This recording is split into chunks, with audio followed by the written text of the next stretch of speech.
नमस्कार, आप देख रहे हैं अपना पसंदीदा शो देश हित। आपका बहुत बहुत स्वागत है। मैं हूं आपके साथ अनुराग मुस्कान। देखिए, नया साल आने से पहले बुलडोजर अचानक से एक्टिव हो गया है। 2025 से पहले बुलडोजर राजस्थान में अजमेर दरगाह के पास पहुंच गया और वहां की दुकानों के अतिक्रमण को खींच कर ढहाने लगा। जिसने विरोध करने की कोशिश की, उसके पास पुलिस की टीम पहुंच गई। पुलिस ने हंगामा करने वालों को हटाया और इस बीच बुलडोजर ने अपना काम खत्म कर दिया।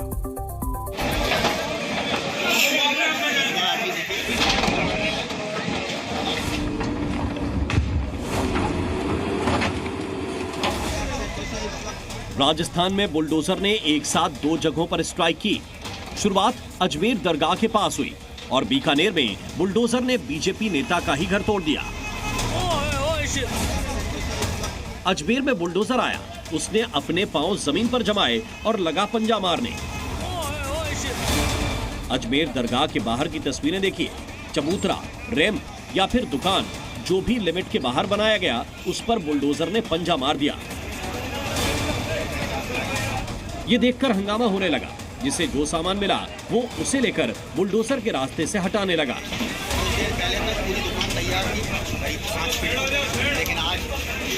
जुमे से 48 घंटे पहले गुरुवार को बुलडोजर आया तो दरगाह के बाहर दुकान लगाने वालों ने विरोध किया। बुलडोजर के पास खड़े होकर उसे रोकने की डिमांड की। भाईजान की भीड़ इकट्ठा होने लगी। ऐसा लगा कि अतिक्रमण विरोधी कार्रवाई के दौरान नया बवाल शुरू हो जाएगा। पर बुलडोजर अकेला नहीं आया था, साथ में सैकड़ों पुलिस वाले भी आए थे। उन्होंने पहले दुकानदारों को समझाया और जो नहीं माने उनको खींचकर बुलडोजर के रास्ते से हटा दिया।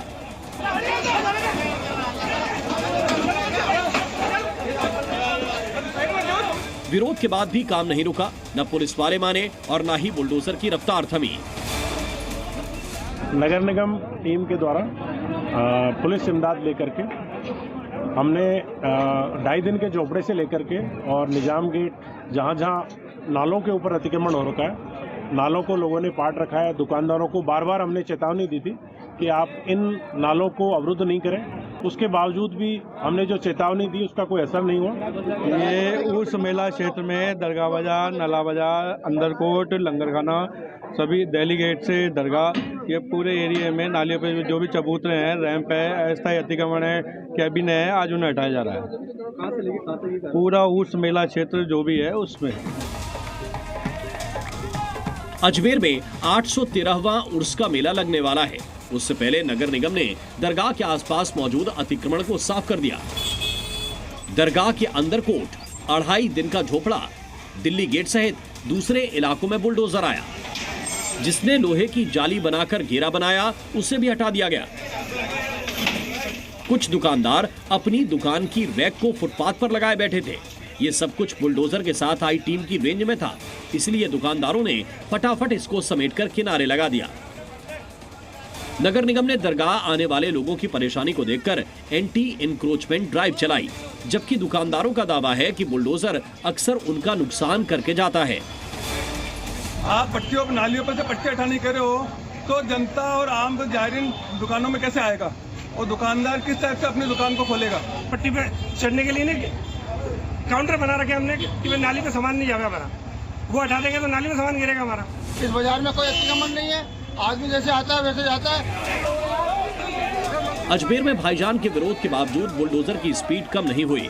दरगाह के इलाके में तंग सड़कों और गलियों में बुलडोजर ने जाकर पीला पंजा चलाया तो बीकानेर में बुलडोजर ने बीजेपी नेता का घर ही गिरा दिया। बीकानेर में राजेरा गांव में सड़क चौड़ी करने के लिए आए बुलडोजर ने करीब 80 घरों को तोड़ दिया।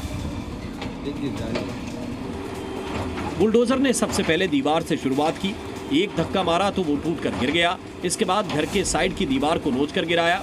दीवार का बड़ा हिस्सा गिरते ही बुलडोजर का पंजा अंदर दाखिल होकर घर को गिराने लगा। सबसे बड़ी बात है, बीजेपी नेता कोजूराम सारस्वत के मकान की दीवार, एक कमरा और टॉयलेट तोड़े जा चुके हैं। हालांकि राजस्थान में सरकार बीजेपी की ही है। चीफ मिनिस्टर भजनलाल शर्मा भी बीजेपी के हैं। इसके बाद भी बुलडोजर बीजेपी लीडर के घर पर चल गया। बुलडोजर चलने के बाद बीजेपी नेता ने सोशल मीडिया पर अपने ही मंत्री सुमित गोदारा पर आरोप लगाया। कोजूराम ने लिखा कि आज हमारे मकान टूटे हैं, कल तेरा गुरूर टूटेगा। सुमित गोदारा जी पर तो आरोप इसलिए है कि इन्होंने हमारे, या तो ये क्षेत्र में आते नहीं, या इनको हमारे गांव का ज्ञान नहीं।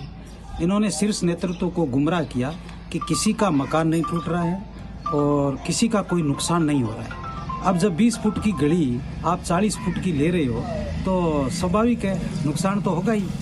बीजेपी नेता का दावा है कि नेशनल हाईवे अथॉरिटी ने बुलडोजर कार्रवाई के लिए 22 दिसंबर को नोटिस दिया, 25 दिसंबर तक जगह खाली करने के लिए कहा, पर एक दिन पहले यानी 24 दिसंबर को ही आकर सारे मकान ध्वस्त कर दिए। अक्सर बीजेपी शासित राज्यों में बुलडोजर एक्शन की खबरें आती हैं, पर इस बार बीजेपी नेता के घर को बुलडोजर ने तोड़ा तो इसकी सच्चाई सामने आ गई। ब्यूरो रिपोर्ट, जी मीडिया। बुलडोजर को हर फन मौला बना दिया गया है।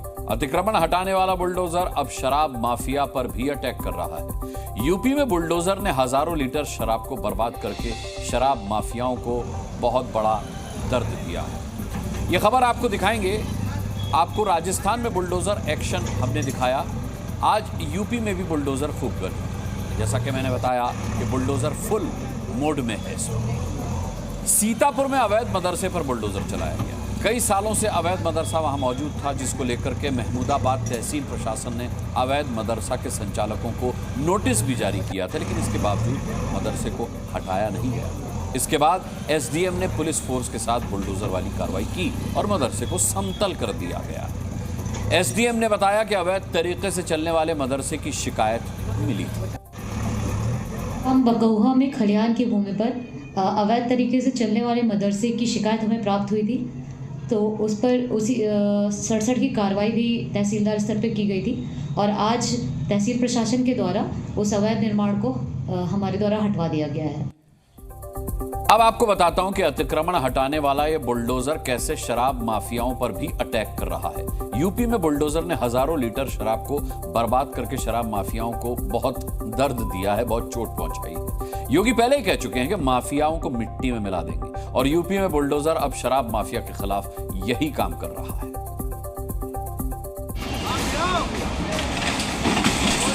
पहले अवैध शराब की बोतलों की कालीन बिछाई गई, फिर बुलडोजर ने एक एक बोतल को रौंदकर बर्बाद कर दिया।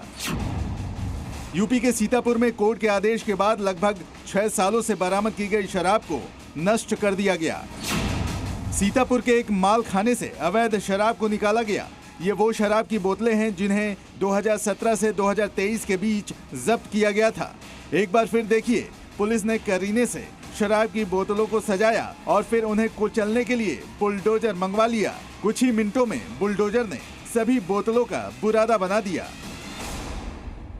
समय से थाने पर संरक्षित आबकारी से संबंधित माल का माननीय न्यायालय के आदेश पर विनिष्टीकरण किया गया। थाना अटरिया, थाना मिश्र, थाना संदना, थाना सिधौली पर भारी मात्रा में संरक्षित जो अवैध शराब बरामद हुई थी, माननीय न्यायालय के आदेश से उनका विनिष्टीकरण किया गया। अन्य थानों पर भी जो इस तरह के माल पड़े हुए हैं उनका निस्तारण किए जाने का अभियान चलाया जाए। टूटी हुई बोतलों के साथ ड्रम में रखी हुई शराब को भी एक गड्ढे में भर दिया गया।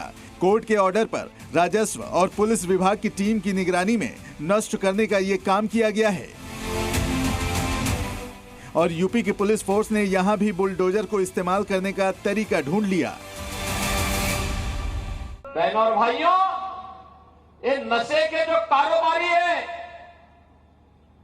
जो देश को निगल जाना चाहते हैं, युवाओं की जवानी को छीन रहे हैं,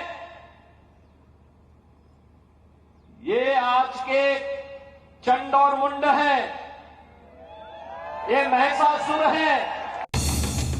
बुलडोजर की कार्रवाई से शराब माफिया को बड़ा नुकसान हुआ और सीतापुर की जनता अवैध शराब के खिलाफ बुलडोजर एक्शन में सीएम योगी के साथ है।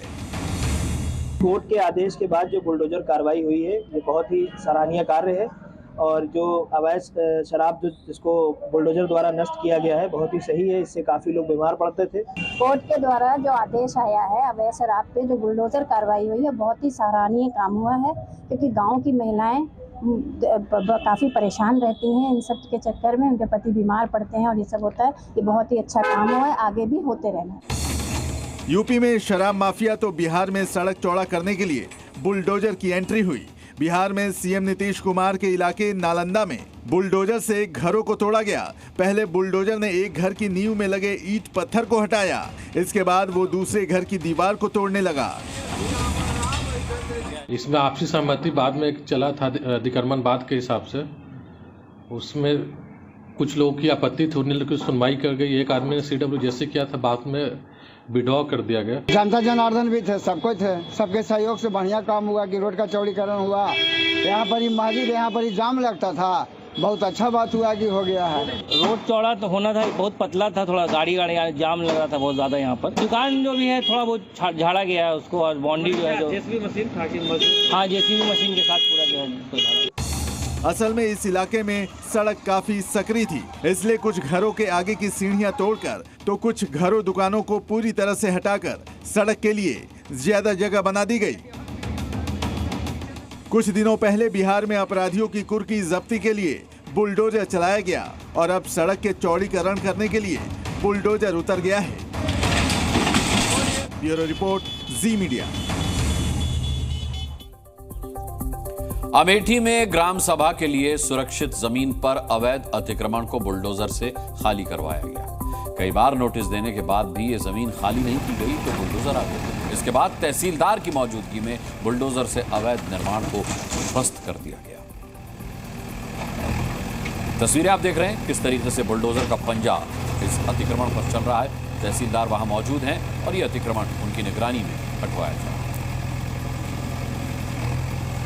ग्राम सभा की जमीन थी जिसे बुलडोजर ने उसका जायज मुकाम बनाया।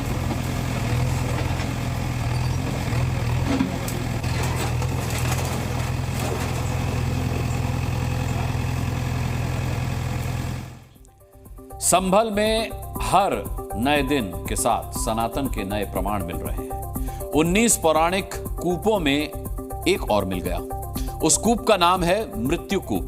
जी न्यूज की टीम ने आज संभल में एक ऐतिहासिक किला भी ढूंढ निकाला है जिसका संबंध पृथ्वीराज चौहान से है। संभल में जहां जहां खुदाई हो रही है कोई ना कोई ऐतिहासिक या पौराणिक निशान मिल रहे हैं, लेकिन हैरान करने वाली बात यह है कि ज्यादातर पर भाईजान का कब्जा है।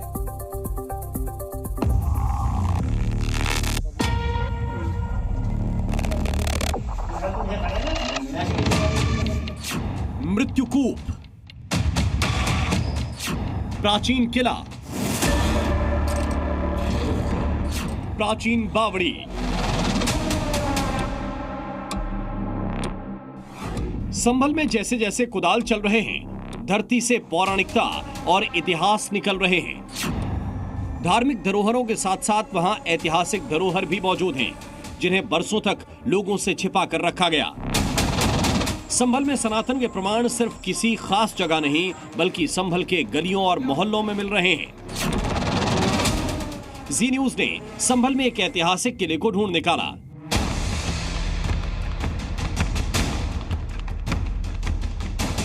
संभल के सौंधन गांव में यह खंडहर नुमा बिल्डिंग दरअसल एक प्राचीन किला है। अब इस किले की दीवारें टूट चुकी हैं। किले पर एक बोर्ड लगा है संरक्षित धरोहर, लेकिन इसे संरक्षित नहीं किया गया। हालात ऐसे हैं कि दीवारों पर पेड़ पौधे उगे हुए हैं। इस प्राचीन धरोहर के आसपास लोगों ने अतिक्रमण कर रखा है। इसी के साथ अगर आप यहां से आगे की तरफ बढ़कर के इसको मेरे कैमरे पर्सन अगर आपको दिखाएं कि आखिरकार किस तरीके से इसकी जो नक्काशी है इसको बनाया गया है, वहीं इसी के साथ यहाँ पर आर्कियोलॉजिकल सर्वे ऑफ इंडिया का बोर्ड भी इस पर चस्पा है ताकि इस पर यह लिखा है कि किसी तरीके से इसको नुकसान नहीं पहुंचाना है क्योंकि प्राचीन काल की इमारत है। किले का निर्माण 1645 ईस्वी में करवाया गया था। स्थानीय लोग बताते हैं कि एक समय में इसका इस्तेमाल सराय के तौर पर किया जाता था। स्थानीय बुजुर्ग भी इस किले की ऐतिहासिकता से अनजान हैं। आपका जन्म भी इसी गांव में हुआ है? हाँ, इसी में हुआ है। तो इस किले के बारे में क्या जानते हैं? कुछ नहीं जानते, ऐसा ही देखा, बुजुर्गों ने भी ऐसा ही देखा, बाप दादे ने। बाकी प्रूफ कुछ नहीं है इसका, कोई ना साइन बोर्ड है ना कोई प्रूफ है। बहुत पुराना है ये, लगभग 800 साढ़े 800 900 साल पुराना है ये। और हमने तो नहीं, कई पीढ़ी बदल गई, अब तो बहुत जर्जर हालत में है और बहुत पुराना है ये सर। संभल की धरती पर फावड़ा चला तो एक और प्राचीन कुआं सामने आ गया। इस कुएं को संभल का मृत्यु कूप कहा जा रहा है। जैसे ही खुदाई से धरती के अंदर कुआं सामने आया, स्थानीय लोगों ने इसकी पूजा की। संभल की शाही जामा मस्जिद से इस कूप की दूरी सिर्फ 280 मीटर है।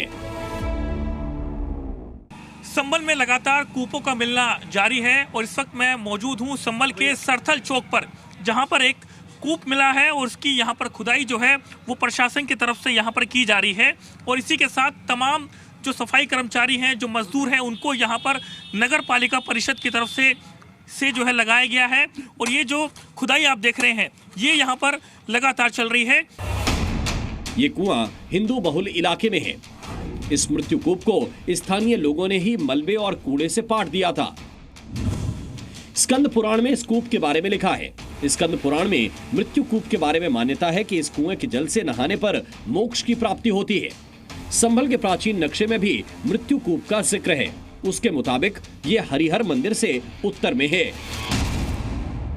प्रशासन को हमारी ओर से जानकारी दी गई कि यहाँ पे जो ऐतिहासिक जो कूप है, हमारे पौराणिक जो नगरी है हमारी, उसमें 19 कूप से एक मृत्यु कूप है ये। इसमें स्नान मात्र से समस्त पातक नष्ट हो जाते हैं, ऐसा पौराणिक मान्यता है। और महज हरि मंदिर से महज 200 मीटर की दूरी पर यह है। इस कूप के साथ ही संभल में अब तक 5 कुएं मिल चुके हैं, जिन पर अवैध कब्जा किया गया था। स्कंद पुराण में संभल में 19 कूप और 68 तीर्थों का जिक्र है। संभल में कूप मिल रहे हैं तो यहाँ प्राचीन बावड़ी भी हैं। प्राचीन बावड़ी का पता लगते ही संभल के डीएम और एसपी भी उसकी जांच के लिए पहुंच गए। दोनों अधिकारियों ने उस बावड़ी की दीवारें देखी, उसका डिजाइन देखा। बावड़ी के बारे में मान्यता है कि राजपूत राजा पृथ्वीराज चौहान ने ये बावड़ी बनवाई थी ताकि सैनिक यहाँ ठहर सकें। राजपूत काल खत्म होने के बाद इलाके में चोर और लुटेरों का कब्जा हो गया। और चौथे स्थान के ऊपर जो राजपूत काल की बावड़ी है, जो पृथ्वीराज चौहान के समय में बनी थी, तो वो भी बहुत सुंदर बावड़ी है, अंदर बहुत भव्य भी है। इसको भी सुरक्षित और संरक्षित करने की आवश्यकता है। एएसआई की टीम आज संभल के प्राचीन तीर्थ भद्रिका तीर्थ के अवशेषों की जांच के लिए पहुंची। खेत से अवैध कब्जा हटाए जाने के दौरान ही इस प्राचीन स्थल के अवशेष सामने आए थे। अब एएसआई की टीम इस जलकुंभी भरे तालाब को खाली करवाकर ये जांच कर रही है कि इसकी गहराई में सनातन के कितने प्रमाण मौजूद हैं।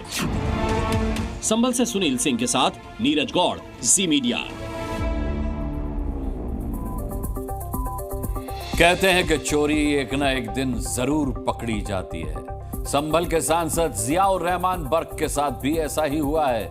उनकी बिजली चोरी आखिरकार पकड़ी गई और ये चोरी पकड़ी है एक लैब में। उनके घर के बिजली मीटर का लैब टेस्ट हुआ, जिसमें मीटर ने सब सच सच उगल दिया।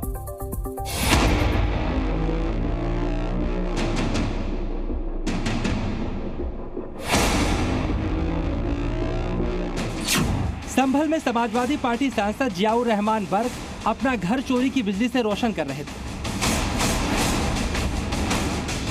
घर में लगे दर्जनों बिजली के उपकरण को वो चोरी की बिजली से चला रहे थे। सांसद के इस घर में बिजली चोरी की जा रही थी और सरकारी खजाने को नुकसान पहुंचाया जा रहा है। सांसद के घर बिजली चोरी का खुलासा लैब में हुआ है। बिजली विभाग की टीम ने सांसद बर्क के घर के 2 बिजली मीटरों की लैब में जांच की। वहां मीटर की एमआरआई जांच हुई। जांच में मालूम चला कि मीटर बाहर से तो ठीक था, लेकिन मीटर के अंदर छेड़छाड़ की गई थी। मीटर के अंदर छेड़छाड़ से मीटर को स्लो कर दिया जाता है ताकि बिजली ज्यादा खर्च होने पर भी मीटर धीरे धीरे चले और ज्यादा यूनिट ना आए। जब ज्यादा यूनिट नहीं उठेगा तो बिल भी ज्यादा नहीं आएगा। बिजली डिपार्टमेंट की टीम ने पहुंच करके रेड की थी। तमाम जो वीडियोग्राफी वहां पर की गई थी, तो उसी दौरान ही सांसद जियाउर रहमान बर्क के घर पर लगे 2 मीटर थे, उनको बिजली डिपार्टमेंट अपने यहाँ पर लेकर आई थी और फिर उनको नोटिस दिया गया था। मेरे द्वारा टेस्टिंग की गई जी। उसमें 30/5/2024 से 13/12/2024 तक। तो ये हमारा रिपोर्ट में ना वोल्टेज आया, ना करंट आया, ना कंजम्पशन आया, ना लोड है। जी। और उनके जो दादाजी हैं, और उसके बाद 13 तारीख को जब कनेक्ट किया गया तो उसमें डबल फेस वोल्टेज आया, जो कि होना नहीं चाहिए। सांसद बर के जिस घर में बिजली चोरी पकड़ी गई, उसमें क्या क्या उपकरण लगे हुए थे, ये भी देख लीजिए। इस घर में 66 LED lights, 13 ceiling fan, 3 wall fan, 2 split AC, एक गीजर, इसके अलावा एक कॉफी मशीन और एक डीप फ्रीजर समेत कुछ और उपकरण भी शामिल थे। हालांकि सांसद बर के वकील ने बिजली चोरी के दावों को खारिज कर दिया है। बिजली विभाग के दावे से अलग वो कह रहे हैं कि मीटर से कोई छेड़छाड़ नहीं हुई। मीटर की चेकिंग की थी, सील खोलकर सारे अंदर से बाहर तक सब चेकिंग की है। सारी सील अच्छी थी, बॉडी ठीक थी, पूरी सीलें अंदर बाहर तक सब बिल्कुल ठीक थी। लेकिन सर अगर जो था बिजली जो था वो आखिरकार जीरो क्यों आ रहा है? लेकिन आपके यहाँ पर बिजली तो चल रही है। पहले भी बता चुके हैं, हमारे यहाँ सोलर प्लांट लगा हुआ है इनके पिछले स्थान पर, इस वजह से जीरो आता है। इससे पहले बिजली चोरी पकड़े जाने के बाद सांसद बर्ग के घर की बिजली को काट दिया गया था। उन पर बिजली विभाग ने 1 करोड़ 91 लाख का जुर्माना भी लगाया था और उनके खिलाफ FIR तक दर्ज हुई थी। सिर्फ पुराने घर पर नहीं, बल्कि निर्माणाधीन मकान पर भी बिजली विभाग ने बिजली चोरी पकड़ी थी और इसीलिए वहां पर नया मीटर लगवाया गया था।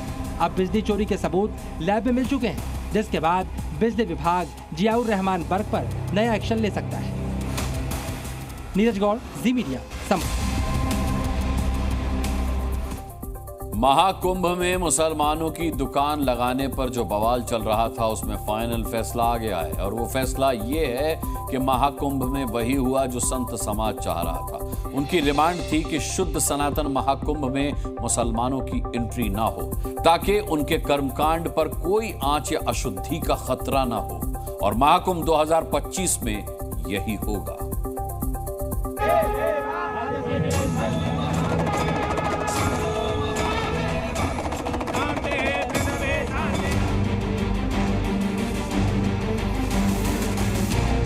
मना करते हैं कि मुसलमान दुकान नहीं रहेगी, लगेगी। जुबान मिली कटी हुई, कलम मिली बिकी हुई, सच बोला तो घर मिला गिरा हुआ। सैकड़ों साल से हम लोग वहाँ पे कारोबार करते चले आए, कभी भी ऐसा नहीं रहा। नुकसान तो होनी ही है, हमारा तो काम ही है मेले का। प्रयागराज में मुस्लिम कारोबारियों की शिकायत है कि उन्हें दुकानों का अलॉटमेंट नहीं मिला है।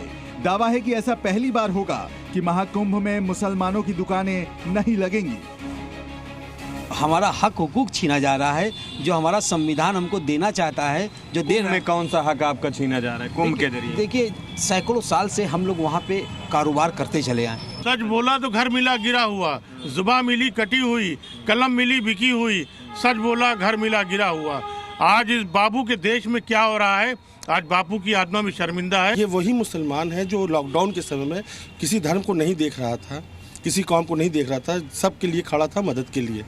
और आज हम लोग इतने असहाय हो गए हैं कि हम यहाँ खड़े होकर के इन चीज़ों के बारे में बात कर रहे हैं कि हमारा क्या अस्तित्व है आज देश में। महाकुंभ में दुकानों का अलॉटमेंट लगभग कंप्लीट हो चुका है और इसमें गैर सनातनी नहीं है। इन्हें महाकुंभ से बाहर रखने की डिमांड सबसे पहले अखिल भारतीय अखाड़ा परिषद ने की थी। उन्होंने सीधे यूपी के मुख्यमंत्री योगी आदित्यनाथ के सामने ये डिमांड रखी थी। गैर सनातनियों को खाने पीने की दुकान देने पर रोक लगाने के लिए कहा था और इस बार वही होता दिख रहा है। नुकसान तो होनी ही है, हमारा तो काम ही है मेले का। हमारा भी काम है और भाइयों का व्यापार मंडे सभी का काम है। जब हम नहीं लगाएंगे तो हम भी किसी से माल लेंगे, उसका भी नुकसान होगा, सभी का नुकसान होगा। बहुत ही अफसोसजनक है, ऐसा नहीं होना चाहिए। इसमें व्यापारियों का जो नुकसान है वो तो एक बहुत ही छोटा नुकसान है। दरअसल ये बहुत बड़ा नुकसान एक भाईचारे का है। भाई व्यापार क्या है, आज आप करेंगे, नहीं कर पाएंगे, कल कहीं और करेंगे, लेकिन अगर दिलों में जो आपकी मोहब्बत अगर एक बार टूटती है या दिलों का रिश्ता टूटता है तो उसकी भरपाई कर पाना मेरे ख्याल से सदियों लग जाएगी, नहीं होती। प्रयागराज में संगम किनारे संत समाज धीरे धीरे पहुंच रहा है। कई अखाड़ों के साधु संत आ चुके हैं और साधु संतों ने गैर सनातनियों को दुकान न देने के फैसले का स्वागत किया है। ये बहुत एक उच्च फैसला लिया गया है, क्योंकि विधर्मियों का हम विश्वास किसी भी कीमत पर नहीं करेंगे।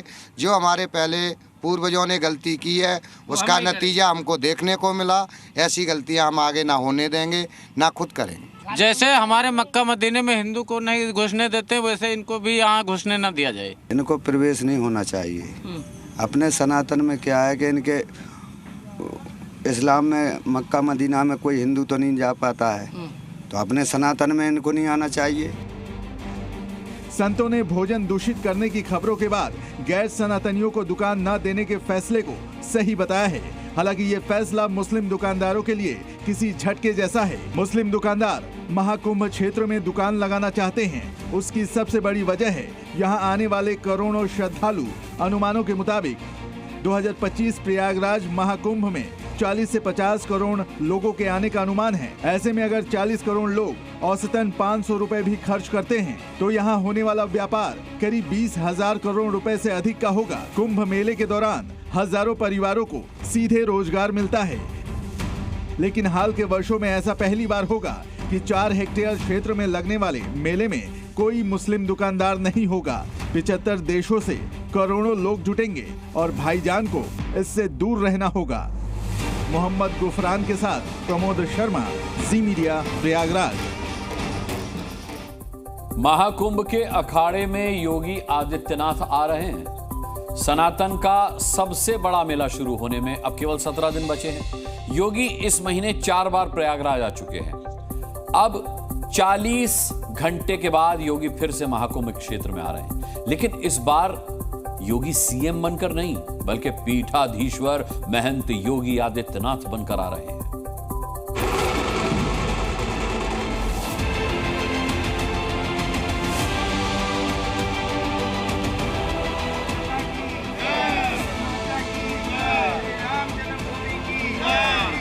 संगम की रेती पर आस्था के महाकुंभ का वैभव कहे जाने वाले अखाड़ों के शिविर की रौनक बढ़ने लगी है।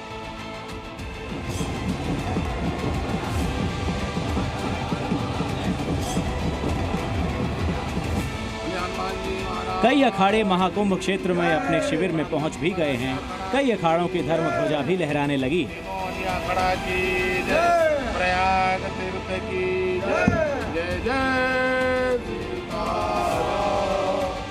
40 घंटे बाद महाकुंभ में वैष्णव संप्रदाय के तीनों अखाड़े अपनी धर्म ध्वजा स्थापित करेंगे और उसके साक्षी बनेंगे गोरक्ष पीठाधीश्वर महंत योगी आदित्यनाथ।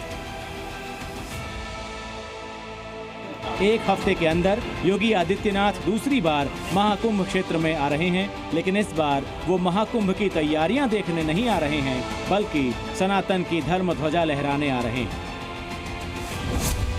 28 दिसंबर को वैष्णव संप्रदाय के श्री पंच निर्मोही अनी, श्री पंच निर्वाणी अनी और श्री पंच दिगंबर अनी अखाड़ा के शिविर में धर्म ध्वजा पूजन होगा।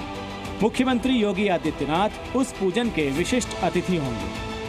सीएम योगी जो है तीनों अनी अखाड़ों के धर्म ध्वजा में शामिल होंगे और हम इस वक्त जो है निर्मोही अनी अखाड़ा जो है उसके शिविर में है। यहाँ की तैयारियां आपको दिखा रहे हैं।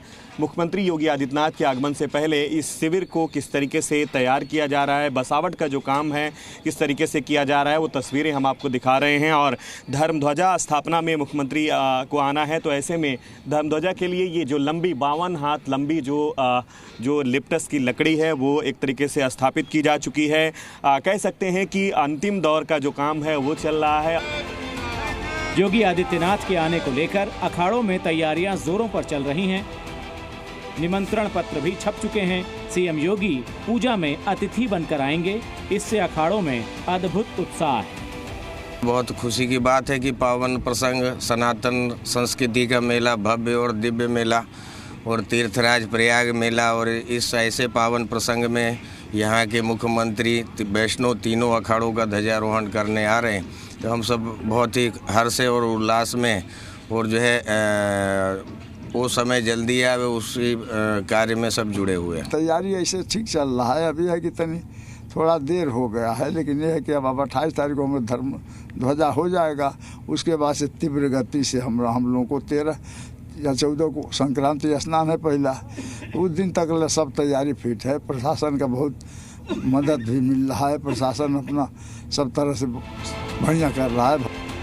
2019 के अर्धकुंभ में भी योगी आदित्यनाथ वैष्णव संप्रदाय के अखाड़ों की धर्म ध्वजा पूजा में शामिल हुए थे। अखाड़ों में संतों के शिविर में पहुंचने से पहले धर्म ध्वजा की स्थापना की जाती है। मान्यता है कि धर्म ध्वजा स्थापना के साथ ही अखाड़े के इष्ट वहां विराजमान हो जाते हैं। तीनों अखाड़ों के इष्ट हनुमान जी।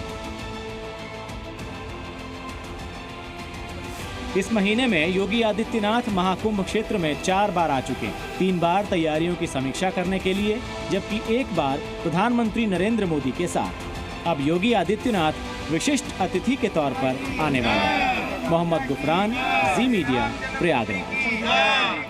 भारत की आबादी विश्व में नंबर 1 पर आ चुकी है।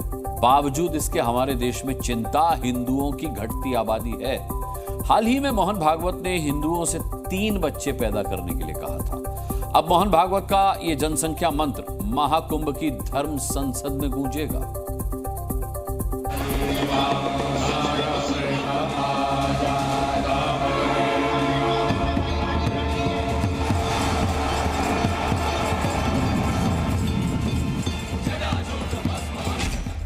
महाकुंभ के साधु संत अब यहाँ आने वाले श्रद्धालुओं को विशेष संदेश देंगे। वो संदेश होगा, हम 2 हमारे 3, या फिर हम 2 हमारे 4, 5, 6 या 7। अभी तक हमारे देश में जनसंख्या को लेकर हम 2 हमारे 2 का नारा दिया जाता था, लेकिन पिछले दिनों संघ प्रमुख मोहन भागवत ने हम 2 हमारे 3 का नारा दिया। उन्होंने हिंदुओं से अपील की थी कि वो 3-3 बच्चे पैदा करें। ह्याच्यातही असं सांगतात की 2.1च्या खाली 2.1 म्हणजे 0.1 तर माणूस जन्मत नाही कधी। 2 पेक्षा जास्ती पाहिजे, 3 पाहिजे। मोहन भागवत का ये जनसंख्या मंत्र अब महाकुंभ में होने वाली धर्म संसद में गूंजेगा। कुंभ में आने वाले साधु संतों ने तय किया है कि धर्म संसद के जरिए वो हिंदुओं को 2 से ज्यादा बच्चे पैदा करने के लिए कहेंगे। हिंदुओं की आबादी बढ़ना चाहिए। देखिए, डेमोग्राफी बिल्कुल बदल चुकी है और इंटेलेक्चुअली अगर हम इस चीज़ को देखें तो बहुत प्लान्ड वे में उन्होंने हम पर भी कब्जा कर लिया है, यानी सनातन और हिंदुत्व पे कब्जा कर लिया है। देर आए दुरुस्त आए वाली स्थिति है। मोहन भागवत जी का ये बयान जो आया है, इसको चिल्ला चिल्ला करके पुरजोर योद्धा यति नरसिंहानंद जी महाराज एक जमाने से बोल रहे हैं। हम लोग भी इसी में काम कर रहे हैं। हम लोग जो सेक्युलर थे, हम लोग अपने प्रोफेशंस को छोड़ छोड़ के आज भगवा उड़ के इसीलिए आए हैं क्योंकि सनातन अर्थात हिंदू का पर्याय वो आज खतरे में है। महाकुंभ में संतों की धर्म संसद 27 जनवरी को होने वाली है। इस धर्म संसद में हिंदुओं की जनसंख्या बढ़ाने को लेकर एक खास प्लान तैयार होगा। इस धर्म संसद में सभी अखाड़ों के महामंडलेश्वर और अन्य साधु संत मौजूद रहेंगे। साधु संतों का मानना है कि हिंदुओं की आबादी घट रही है और इसकी वजह से संभल जैसे इलाके बढ़ रहे हैं जहां हिंदुओं की आबादी कम होती जा रही है। से भी भारत में भी कम हो गए हैं, तो सब अपने अपने किस्मत लेके आते हैं, कोई किसी को नहीं खिलाता है। पहले देखो 4-4, 6-6 बच्चे होते थे, हाँ। अब सब 2-2, 1-1 बच्चे पैदा कर रहे थे। जनसंख्या कम होने है। मोहन भागवत जी ठीक बोल रहे हैं, 4-5 बच्चे होने चाहिए, तभी से जनसंख्या बढ़ेगी हिंदुओं की।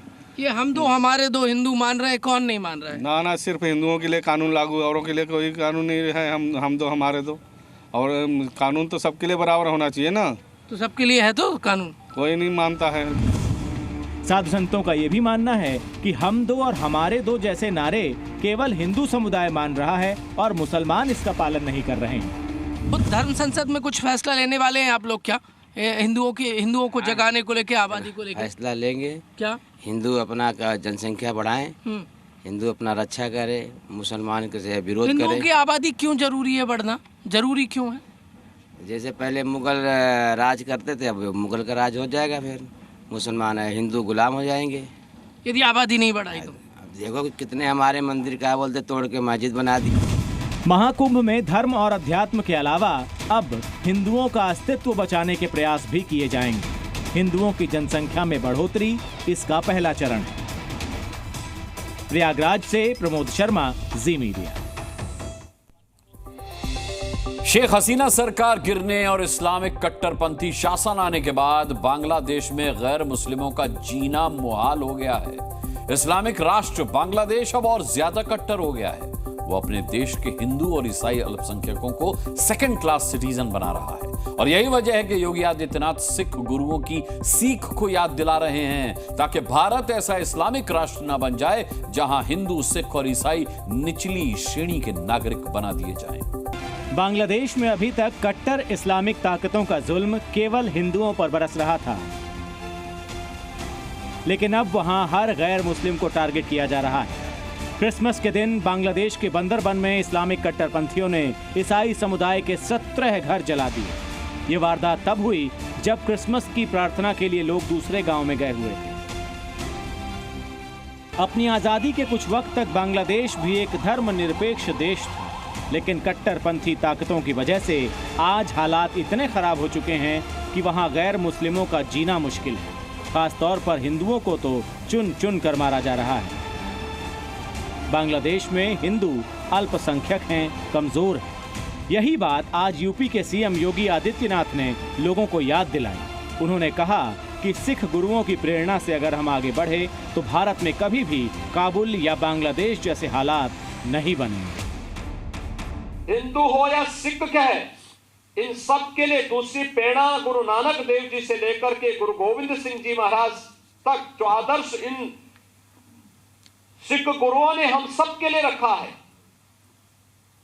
वही हम सबको आगे बढ़ने के लिए एक नई ऊर्जा देगा।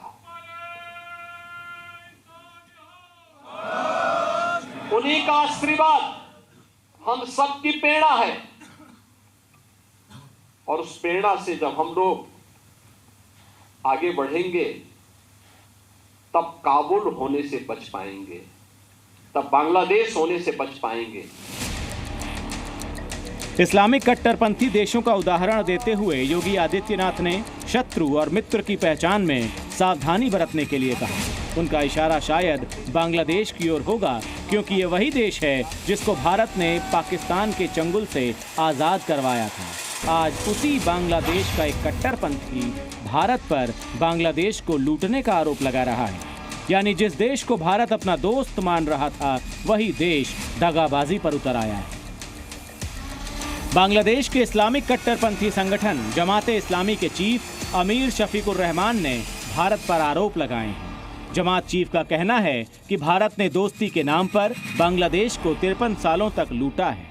उसका कहना है कि वर्ष 1971 में पाकिस्तानी सेना के सरेंडर के बाद भारत उनके हथियार अपने साथ ले गया, लेकिन बांग्लादेश को वापस नहीं किया। जमाते इस्लामी वही इस्लामिक कट्टरपंथी संगठन है जो हिंदू विरोधी हिंसा में शामिल है। बांग्लादेश में हिंदुओं के खिलाफ जुल्म की जितनी भी कहानियां हमने आपको दिखाई हैं, उनमें से ज़्यादातर में जमात के कट्टरपंथी ही शामिल रहे हैं। ये वही जमाते इस्लामी है जिसने 1971 के बांग्लादेश की आज़ादी की जंग में पाकिस्तान का साथ दिया। बांग्लादेश का ये देशद्रोही संगठन आज पाकिस्तान परस्ती में भारत पर ही सवाल उठा रहा है। बांग्लादेश में हिंदुओं के खिलाफ इस्लामिक जुल्म कितना बढ़ गया है, ये इन बांग्लादेशी हिंदुओं से पूछिए जो वाराणसी के विद्या मठ में मदद की गुहार लगाने पहुंचे। तो उन्होंने हमसे मिलकर के अपनी पीड़ा तो बताई ही, लेकिन एक बहुत बड़ी बात कही। उन्होंने कहा हमारे ऊपर जो अत्याचार हो रहे हैं वो हमारे किसी कमी के कारण, अपराध के कारण, दोष के कारण नहीं हो रहे हैं। वो हमारे ऊपर क्रूरता इसलिए की जा रही है क्योंकि हम हिंदू हैं और हिंदू से कन्वर्ट नहीं होना चाहते, हम हिंदू धर्म को छोड़ना नहीं चाहते, इसीलिए हमारे ऊपर अत्याचार हो रहा है। बांग्लादेश के हिंदू बड़ी आस के साथ भारतीय हिंदू धर्म गुरुओं की ओर देख रहे हैं। उन्हें मालूम है कि बांग्लादेश में उन्हें ना तो उनके धर्म का पालन करने दिया जाएगा, ना ही जिंदा रहने दिया जाएगा। इसीलिए वो मदद के लिए गुहार लगा रहे हैं। ब्यूरो रिपोर्ट, जी मीडिया। पाकिस्तान ने वो गलती की है जिसे करके अमेरिका भी बच नहीं पाया था, और इस गलती का नाम है तालिबान, जिसे पाकिस्तान ने छेड़ दिया है। और अब तालिबान ने पाकिस्तान से बदला लेने की कसम खाई है। पाकिस्तान ने खुद को बड़ी ताकत दिखाने के लिए अफगानिस्तान की सीमा में घुसकर सर्जिकल स्ट्राइक की। और अब तालिबान का रिएक्शन देखकर कुछ एक्सपर्ट्स इसे पाकिस्तान की आखिरी गलती भी कह रहे हैं। पाकिस्तान ने तालिबान पर हमले की गलती की है। अब उससे 300 गुना बदला लेने की तैयारी तालिबान ने कर ली है। पाकिस्तान ने एयर स्ट्राइक करके 46 अफगान लोगों की जान ली। इसमें महिलाएं और बच्चे शामिल हैं। अब तालिबान ने 50 मौत के बदले 15,000 सैनिकों यानी 300 गुना ज्यादा लड़ाकों को अफगान बॉर्डर पर तैनात किया है। बदला लेने के लिए तालिबान ने सीमा पर अपनी फोर्स की तैनाती कर दी है। बस एक ऑर्डर का इंतजार है, उसके बाद तालिबानी लड़ाके पाकिस्तान में घुसकर अपने हमले का बदला लेंगे। इस बीच तालिबान ने एक एक करके पाकिस्तान की पोल खोलना भी शुरू कर दिया है। पाकिस्तान ने दावा किया कि उसने टीटीपी के लड़ाकों पर हमला किया है, जबकि अफगानिस्तान का दावा है कि जिस जगह पाकिस्तान ने हमला किया वहां महिलाएं और बच्चे मारे गए हैं। तालिबान का दूसरा दावा यह है कि पाकिस्तान ने जिन्हें टीटीपी लड़ाके बताकर हमला किया, असल में वो पाकिस्तानी थे, यानी पाकिस्तान की एयरफोर्स ने अपने ही लोगों पर अटैक कर दिया है। यानी पाकिस्तान में अब कभी भी कत्लेआम मच सकता है। पाकिस्तान की एक गलती की सजा पूरी आवाम को भुगतनी पड़ सकती है। अफगानिस्तानी तालिबान बदले की आग में जल रहा है और इसका बदला बहुत जल्द पाकिस्तान से लिया जाएगा। ब्यूरो रिपोर्ट, जी मीडिया। LCA यानी तेजस लड़ाकू विमान बनाने वाली कंपनी HAL यानी हिंदुस्तान एरोनॉटिक्स लिमिटेड अगले महीने में बड़े परीक्षण की तैयारी कर रही है। तेजस का नया वर्जन है मार्क 1 अल्फा और अब इसी पर लंबी दूरी तक हमला करने वाली अस्त्र मिसाइल लगाई जाएगी। आपको बता दूं कि अब LCA से अस्त्र BVR मिसाइल्स का परीक्षण होगा। BVR यानी कि देखने की क्षमता से दूर लॉन्च की जा सकने वाली मिसाइल होगी। अस्त्र MK1 मिसाइल की रेंज लगभग 100 किलोमीटर तक है। यह हवा से हवा में मार कर सकती है। इससे दुश्मन के जेट विमान, ड्रोन या फिर क्रूज मिसाइल को मार गिराना मुमकिन है। LCA के साथ मिसाइल और इलेक्ट्रॉनिक वॉरफेयर सूट का परीक्षण होगा। ये सारे काम 31 मार्च तक हो जाएंगे, क्योंकि इसी तारीख तक IAF को अपना पहला मार्क 1 अल्फा फाइटर जेट मिलेगा, जिसमें नई खूबियां होंगी। इससे पहले ही इंडियन एयरफोर्स ने 200 अस्त्र मिसाइल्स का ऑर्डर दिया है। तेजस के साथ साथ अस्त्र मिसाइल्स को डेवलप करने का काम लगातार जारी है। दावा किया गया है कि अगली अस्त्र मिसाइल यानी कि MK2 की रेंज लगभग 130 किलोमीटर होगी और स्वदेशी फाइटर जेट पर स्वदेशी मिसाइल की तैनाती से बहुत ही घातक जोड़ी तैयार होगी। आगे बढ़ते हैं। प्रेम कहानियों में ऐसा दर्शाया जाता है कि प्रेमी अपनी प्रेमिका के लिए कुछ भी कर गुजरता है और लोग उसकी वाहवाही भी करते हैं। महाराष्ट्र के छत्रपति संभाजी नगर में एक प्रेमी ने अपनी गर्लफ्रेंड के लिए हद से गुजर जाने का काम किया। उसने गर्लफ्रेंड के लिए 13,000 रुपए की नौकरी करते हुए 21 करोड़ रुपए का घोटाला कर डाला।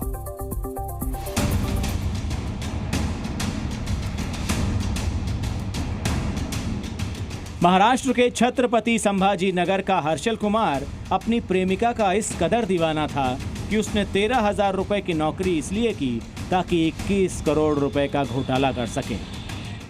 छत्रपति संभाजी नगर के स्पोर्ट्स कॉम्प्लेक्स के एडमिन डिपार्टमेंट में कंप्यूटर ऑपरेटर हर्षल ने अपने एक दोस्त के साथ मिलकर इंटरनेट बैंकिंग के जरिए पैसे चुरा लिए। इन पैसों से वो अपनी गर्लफ्रेंड को मौज मस्ती करवा रहा था। यही नहीं, उसने 1 करोड़ रुपए की BMW गिफ्ट कर दी थी। दरअसल हर्षल ने खेल विभाग के पुराने लेटर हेड का इस्तेमाल घोटाले के लिए किया। उसने इस लेटर हेड के जरिए बैंक से खेल विभाग के बैंक खाते से जुड़ा ईमेल बदलने की अपील की। एक अक्षर बदलकर पुरानी ईमेल आईडी से मिलती जुलती नई ईमेल आईडी रजिस्टर करवा दी। इसके बाद इस ईमेल की मदद से नेट बैंकिंग सर्विस एक्टिव करवा दी। 1 जुलाई से 7 दिसंबर के बीच आरोपी ने अपने और 12 अन्य बैंक खातों में पैसे ट्रांसफर कर लिए। आरोपी ने घोटाले के पैसों से 1 करोड़ 20 लाख की BMW कार, 32 लाख की BMW मोटरसाइकिल और 4 BHK फ्लैट खरीदकर गर्लफ्रेंड को गिफ्ट कर दिया। फिलहाल पुलिस ने घोटाले के पैसों से खरीदे गए सामान को जब्त कर लिया है। इस मामले में पुलिस ने 3 लोगों के खिलाफ FIR दर्ज की है और 2 लोगों को गिरफ्तार भी किया है, लेकिन फिलहाल मुख्य आरोपी अभी फरार है। ब्यूरो रिपोर्ट, जी मीडिया। महाकुंभ में आज श्री पंच अग्नि अखाड़े ने छावनी में प्रवेश किया। उनके शोभा यात्रा को देखा जिन लोगों ने, दिव्य शोभा यात्रा थी, भव्य भी थी।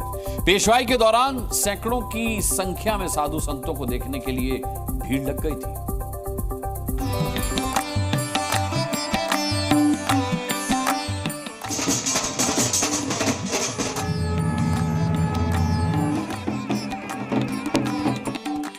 ये भव्य और दिव्य तस्वीर देश के सबसे शक्तिशाली श्री पंच अग्नि अखाड़े की है।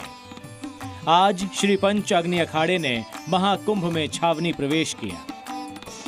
श्री पंच अग्नि अखाड़े की पेशवाई देखते ही बन रही थी। बैंड बाजे के साथ बड़े ही धूमधाम से ये पेशवाई निकाली गई। शाही अंदाज में श्री पंच अग्नि अखाड़े ने शोभा यात्रा के साथ महाकुंभ में छावनी प्रवेश किया।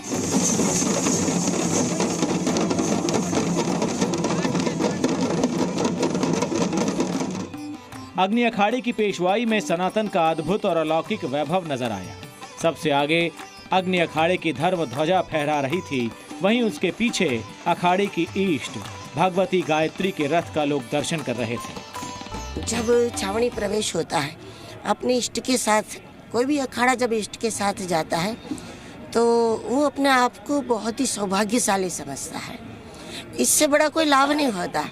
साधु के लिए, महात्माओं के लिए जीवन का ही सबसे बड़ा लाभ होता है कि हम अपने इष्ट के साथ चल रहे हैं। ये हमारा प्रवेश नहीं, हमारे इष्ट का प्रवेश है, हमारी गायत्री माता का प्रवेश है।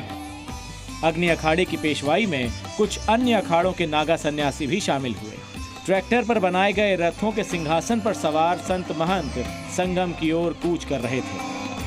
पेशवाई के दौरान पुराने शहर के तमाम क्षेत्रों से होते हुए अग्नि अखाड़े ने महाकुंभ मेला क्षेत्र में प्रवेश किया। इस दौरान संत महात्माओं को देखने के लिए जगह जगह सड़क पर भीड़ भी लगी रही। पेशवाई में अखाड़े की धर्म ध्वजा और इष्ट के पीछे नागा सन्यासी भी हैरत अंगेज करतब दिखाते हुए चल रहे थे और पुलिस प्रशासन की ओर से सुरक्षा के कड़े इंतजाम थे। प्रयागराज से मोहम्मद गुफरान, जी मीडिया। बीते 26 साल से बीजेपी दिल्ली की सत्ता से दूर है। जिस तरह से हरियाणा और महाराष्ट्र में आरएसएस की रणनीति ने बीजेपी के लिए कमाल किया है, वैसी ही रणनीति आरएसएस ने बीजेपी के लिए अब दिल्ली में बनाई है।